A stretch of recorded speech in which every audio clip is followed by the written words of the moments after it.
phase is locked and ready to fire, sir. Illogical.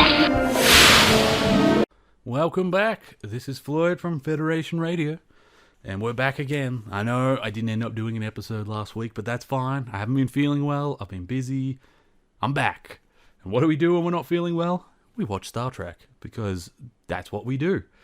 So today was actually a really cool episode that I forgot happened so early in Star Trek. It's called, well, this is Season 1, Episode 4, Where No Man Has Gone Before. Now, this episode is all about the galactic barrier, which is a really interesting thing in Star Trek that exists on the outskirts of the Milky Way galaxy.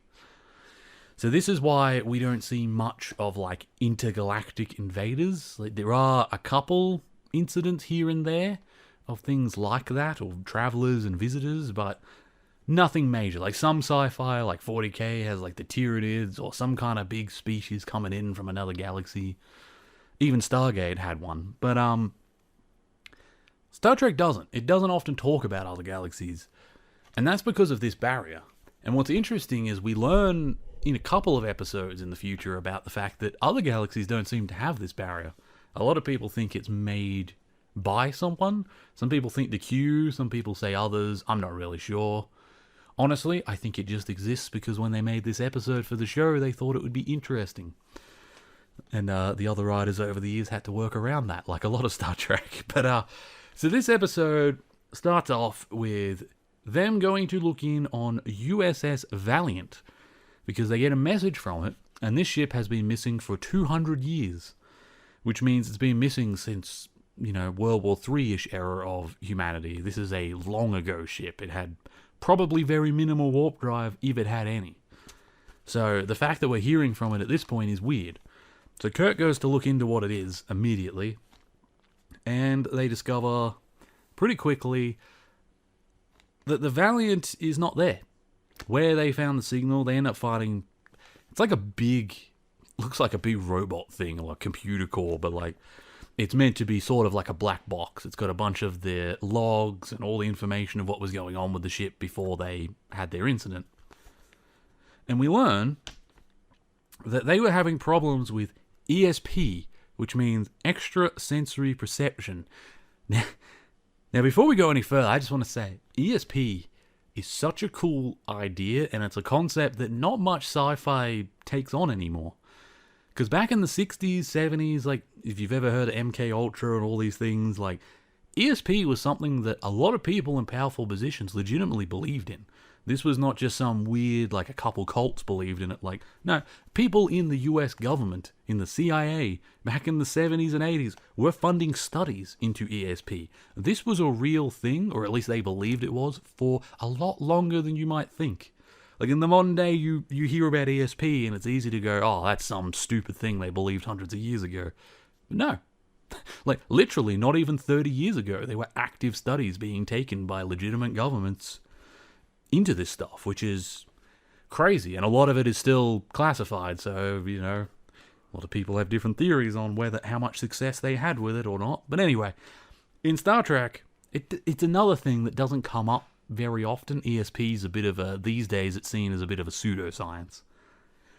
But this episode really hones in on it and really tries to tackle this idea of ESP, which I love. So in this, like, black box, we find messages and leftover data showing that a lot of it was damaged, so Spock's trying to get what he can out of it, but we quickly find that all they can pull out is ESP, that they waited too long, and that the captain self-destructed the ship. Now, why that happened, and exactly the details on what's going on, we kind of lose because of the damage to the probe, so that sucks. But they're trying to learn. And then Kirk makes the decision at that point, because we're at the galactic barrier, he says, well, one day other ships are going to explore this part of the galaxy. We're going to be the first. So he decides to take his ship through the galactic barrier, and we're going to go outside the galaxy, which I don't blame him. If I was in a starship and I was the first one with any real record of being there, I'd want to go check it out too. It'd be cool. So they go in, and immediately everything starts going wrong. They go through the galactic barrier. Well, they try to. Massive damage ensues. The ship starts blowing circuits on every level. Certain members of the crew start being thrown around and injured from all the things that are happening.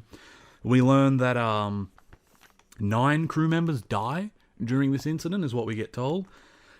And there's also, I should say, before this started, before they decided to go through the barrier, he brings onto the bridge all the heads of departments on the ship, because to get their advice.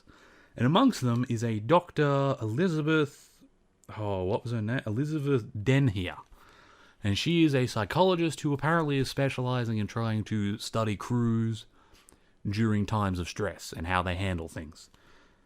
So that's fine. They're all on the bridge. I will also add quickly, as a little fun fact for that moment, amongst these people that we get introduced to, most of them we'll never see again. One of them is Scotty, the head of engineering. This is, I believe, the first time we get to see Scotty, and while he doesn't play a big role in this episode, they must have liked him, because, little bit of a spoiler, he's going to be a returning character, and you're going to love him, because everybody loves Scotty.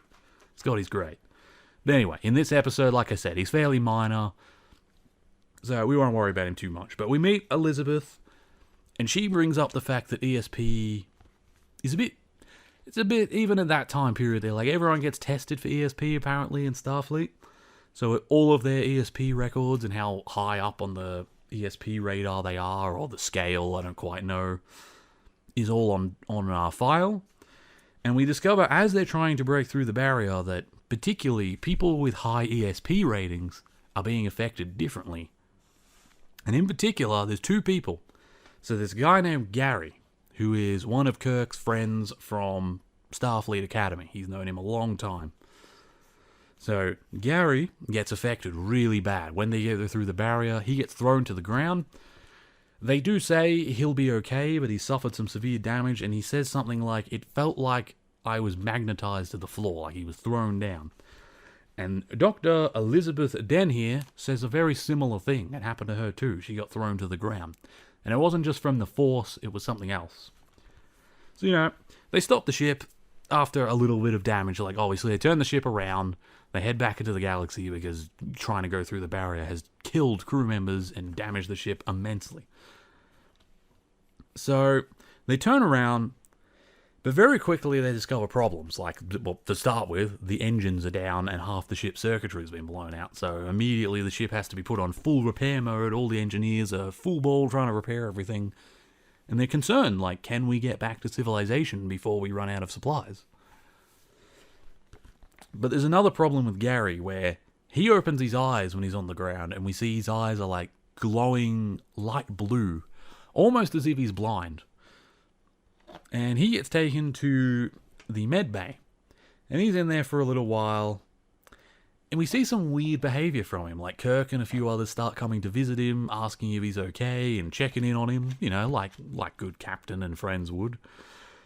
But he starts showing strange abilities. And, I don't get the feeling that he was a particularly stupid person before this. But he wasn't the science officer. He was one of the men that was helping to fly the ship.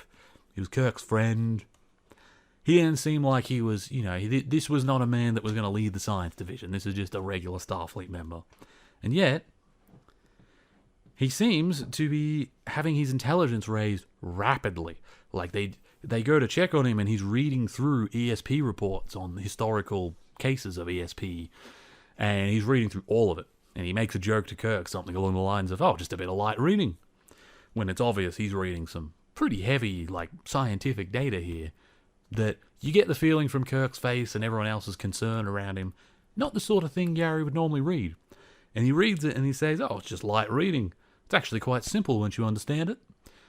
Which is really concerning to everyone because, his intelligence is growing. What the hell just happened to him? His eyes look weird, yet he can see. He starts talking to people before he's even turned to face them and knowing who's in the room. We start getting... later on, he gets visited and he starts quoting literature to Elizabeth Denhier. Obviously she's a psychologist, so she's come to see him, to check on him, and see how he's going. And he starts quoting literature to her that he's never read. And that gets interesting because we're discovering that he has powers. Like, He is able to use his thought to command the universe, it seems, but to a limited degree at this point. He's still learning his abilities, but we don't know what the limits of them are. Like, he turns around and he says to Elizabeth, "No one seems to want to let me out of here. No one seems to know what to do with me. What if I did this?" And he looks at his vitals that are all fairly normal. You know, sitting in the middle, he seems to be perfectly healthy, even though he obviously isn't. And he manages to make all his vitals go up to the point that, like, he should probably be going into shock. And then he drops them way down to the point that his body actually does collapse. He physically, like, passes out. And she starts getting really concerned. And then a few seconds later, his vitals just go back to normal. And he sort of smiles and he's like, "How about that?" Because at this point, his power is growing. It's growing to the point that he's now able to control life and death in his body. And people are getting concerned he could possibly do it to others. And on top of that, we learn other problems, like his friend Lee, who is one of the guys that works on the bridge and seems to be helping out with the repairs. And he tells Lee that there's a circuit that's burnt out, you missed it. And then he says, when you start the impulse drive, it'll blow out half the ship. And Lee says, "Don't worry," he's trying to be a nice friend. He's like, "All right, I'll look into it. No need to be concerned, though. You just worry about yourself." And then he gets real serious with him. He says, "No, Lee, I'm serious. That will blow up the ship. Go back and check that out." And then a few scenes later, we get a scene of Lee in the room with Spock and with Kirk. And he's basically telling them what happened. And he says, "I'll be damned, Captain. When I went back to check, it was burnt out exactly where he said. And just like he said, it would have blown out the impulse drive. And I thought I'd better report that to you because he had no way of knowing that. And it seemed really unusual to me." Which Kirk, of course, concurs. He's like, "That is unusual. Something's very odd here." So we go back. So at this point, we get a bit of a discussion between Spock and Kirk. And we get what do we do? And Spock, in his typical Vulcan fashion, starts to say things like, "I think we should look at possibly leaving him somewhere." Like Spock suggests exiling him. And, I should say before this, in this meeting, we also have Scotty and a few other people. They also mentioned, that down in engineering, there was a moment where all the ship's levers and buttons started moving on their own. Started moving as if someone was controlling them. Which, again, reinforces what Kirk and Spock were worried about of, he's starting to play with his powers. How much longer until he sees the ship and the crew as mere toys to play with? How long until we're just creatures so far below him that who knows what he'll do? Spock kindly suggests exiling Gary to a planet nearby called Delta Vega, which is apparently an automated planet that I think they mine on, because Kirk makes a comment about how ore ships come in every 20 years. He makes a comment to Spock about how Gary's his friend. He doesn't want to abandon his friend on this planet. It's cruel. Ships only come every 20 years. He's going to be on his own. Like, how can you do that to your friend? And I get that. That would suck. I don't know what I'd do in that position. And Kirk says to Spock, "This is one of those moments where I wish you could feel, damn it. I wish you understood how it feels to have to consider these things for a friend." And Spock says, in his own way, he kind of just says, "Well, I don't feel. I work off pure logic, and the logic tells me that this man is dangerous, and we should probably do something about him while we can. Because at the rate that his powers are growing and his control over them is growing, we have a very limited window where we may be able to do anything. Soon he will be beyond us." And Kirk, as much as he does care about his crew. He also cares about his whole crew and his ship. He takes his job seriously. As much as he doesn't want to do it, he ends up kind of giving in to, fine, for the sake of the ship, I have to do this. So they go down. They use some of the stuff from the planet to repair the ship at first. That was the initial thing. And then they take Gary down and they put him in a prison cell down there. Now, at first, Gary's kind of okay with this. He sits down there. He's like, well, he's not okay. He resists. He gets annoyed. But there's a moment when he tries to force his way through the force field in the cell there to get at Kirk. And for just a moment, he's thrown to the ground and his eyes stop glowing. They go back to their regular eyes. And he kind of, almost sadly, he says, Kirk, It's this real, like, it's almost like a little kid, in possession movies when they have that sudden moment of, like, they break through the possession. They're like, help me. And you can't help but feel sorry for him. But it only lasts a moment. Very quickly, his eyes go back to normal and he kind of starts going on about how, he is as close to a god as any man has ever been. He can also read thoughts. He can read everyone's thoughts. So he's not just predicting where you are and using your tools and stuff. He's also reading your minds. He's becoming, quite frankly, I don't know if I'd call him a god, but at this point, he's as close to godlike as a human's ever been. He's not completely wrong to say that, although it is very arrogant of him to say. So now, we see down on the planet, Gary breaks out of his cell pretty quickly. Like, they put him in the cell. They leave minimal staff down there. Most of them have gone back up to the ship to finish the repairs. And they left down... Lee actually gets left down. And Lee gets strangled. Lee gets strangled by one of the wires hanging behind the desk. Obviously from Gary. Gary is using his powers over nature to get those wires and strangle Gary. He then turns the power off, walks out. He starts walking around. And we see he has the ability to terraform. He's out there. He ends up with Elizabeth because she wants to stay back and talk with him because she finds him interesting. And she says something to Kirk that interested me. She said, how do you know what he's going through is wrong? How do you know he's not a better kind of person, a more powerful person? He may be a new breed of human. Which, man, you get near eugenics level of discussion there. She's not completely wrong, but she's not really right either. But it was an interesting take for a Starfleet psychologist. At least I found that very interesting. Oh, and it just hit me. I wonder... No, it's not. Okay, it doesn't matter. I was going to say something about Khan, a character we'll meet later, but no. Elizabeth is not the lady that leaves with Khan because she dies at the end, so... Whatever. So, he terraforms. He's out there with Elizabeth on the planet.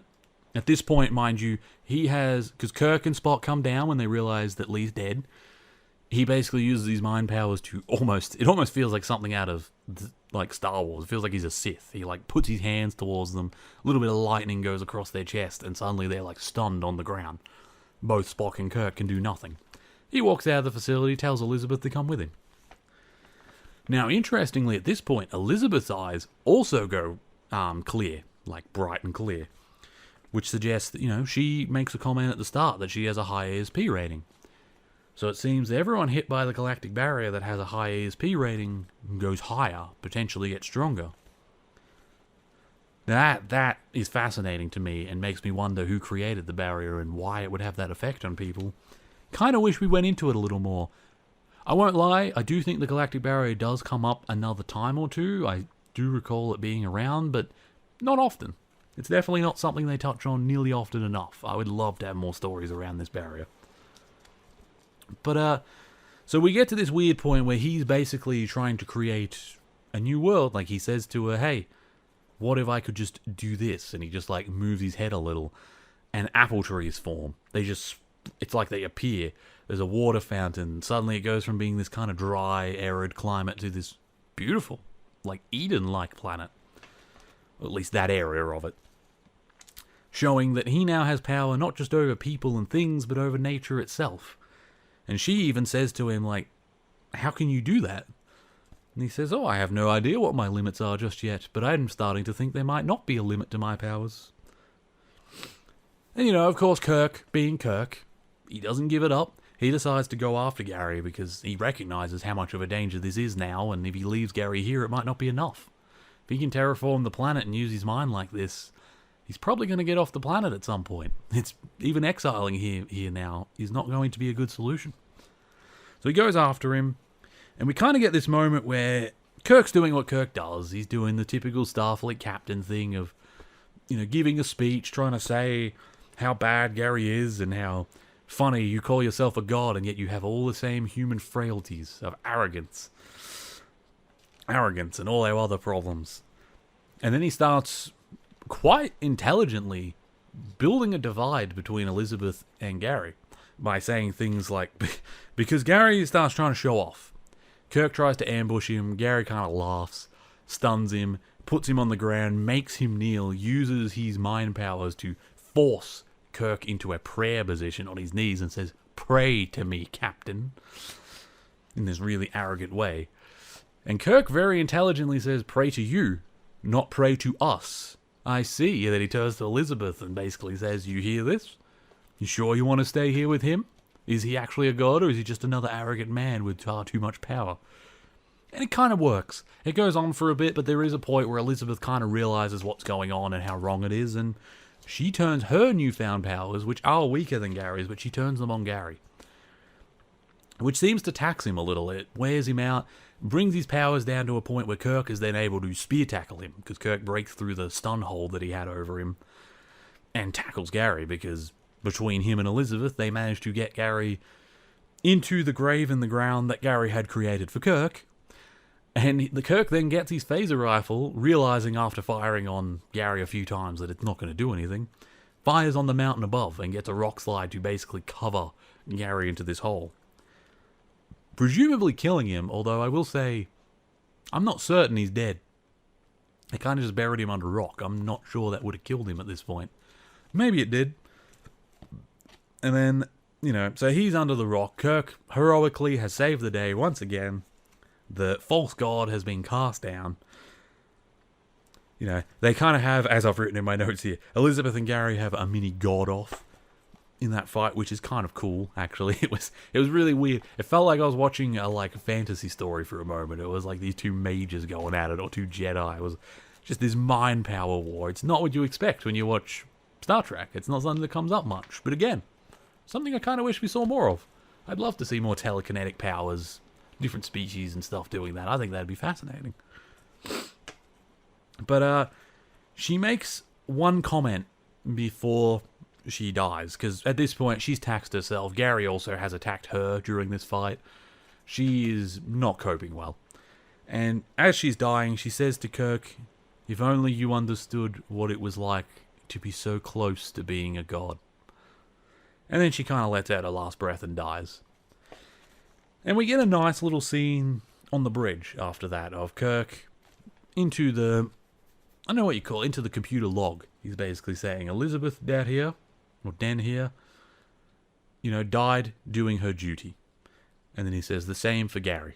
And then he ends the log and he turns to Spock and says, "I want that to be what's written. It wasn't their fault. They didn't ask for what happened to them. I want the record to show that they did their duty till the end. It's nothing less than they deserve." Which, again, Kirk's just a good captain. He really is. You can't help but love Kirk. Yeah. And I love Spock has a comment here where he says, "I did feel for him, Captain." And I believe him. It's funny. It's one of those moments where, Kirk kind of smiles. He turns to Spock. He says, "Perhaps there's hope for you yet, Mr. Spock." And I thought that was fun. Now, I want to go over a few. That was the basic story. So, it was a story about ESP, a false god, a man getting more power than he probably should have and abusing it. The typical sort of this kind of story. And it was fun. I enjoyed it. There's a few little things in it, like at one point, Lee tries to hit on Dr. Den here when she first comes on the bridge. And she basically just turns him down immediately, and intellectually it just proves that she's above him. And he turns around and says to the other guy on the bridge, "Like a walking freezer unit," which, such a good insult. Like a walking freezer unit. That's a great insult for someone that's just cold or unreceptive. What else was there? So I got... Oh, here we go. Here was an interesting one. So Spock mentions to Kirk at the start of the show, because at the very start, the opening scene is Kirk and Spock playing chess as they're approaching the USS Valiant's last known location. Kirk wins, because as Spock says, he plays very illogically. But during that game of chess, we get an interesting bit of conversation from Spock where he says, "One of my ancestors was a human." And, Kirk makes a joke about, it must suck having bad blood like that. But, there's a bit of fun banter between friends on the bridge. But I thought it was interesting because watching later Trek, as you'll see later, we know Spock's mother is a human. Why did he say ancestor? Like, maybe at this point it was meant to be an ancestor and he was just part human. Maybe they hadn't written much of his backstory yet, but it was interesting that he said that. Because a big part of his character later on is that he is half human. His mother is human. His father is pure Vulcan. He chose to live life as a full Vulcan and not give in to his human half, but there are times where he does. He also chose to join Starfleet instead of joining the Vulcan, Science Academy or whatever they call their planet's exploration ships and whatever. So he is a little rebellious. Like, sometimes we see his human parts coming out and stuff like that. But it was interesting that back at this point, they were still saying his ancestor. I don't know. I'm going to be paying attention to that in the future. I'm interested when they change that. I'm interested exactly at what point he goes from having an ancestor that's human to them determining it's his mother. Because I don't remember that being a distinction in the early days, so I'm fascinated by that. Now, I think that's it. Oh yeah, and then we get one other fun little thing between Gary and Kirk. Is Gary mentions the fact that Kirk, they used to jokingly call him back in school a stack of books with legs, because Kirk, ironically, even though he's kind of renowned now by the fan base and everyone in the show as a bit of a suave ladies' man, a very confident captain, leader of men, apparently, in his school days, he was a goddamn nerd. He had all the books in the world. He was obsessed with science and social studies. I find that interesting. Because that's, Kirk, of all the captains, he's not the one I would have picked for being an intellectual. Picard, sure, that man's as intellectual as they come. To a fault half the time. But, Kirk, I wouldn't have picked it. I kind of like that they mentioned that. Gives you even more respect for him, because, yes, he actually knows what he's talking about. He's not just a suave, smooth-talking gentleman. He's also an intelligent, well-educated man who, when he says these things, he's confident because he knows it's the truth. But yeah, so that was this episode when No Man Has Gone Before. Thank you all for coming by. Again, feel free to go and email me. Have a look at the last episode for the email, because I don't quite remember it off my head. I will make a note of that in my book next time so that I can mention that to you in each episode. But as this show is still fairly new, I'd like to thank you all for coming by.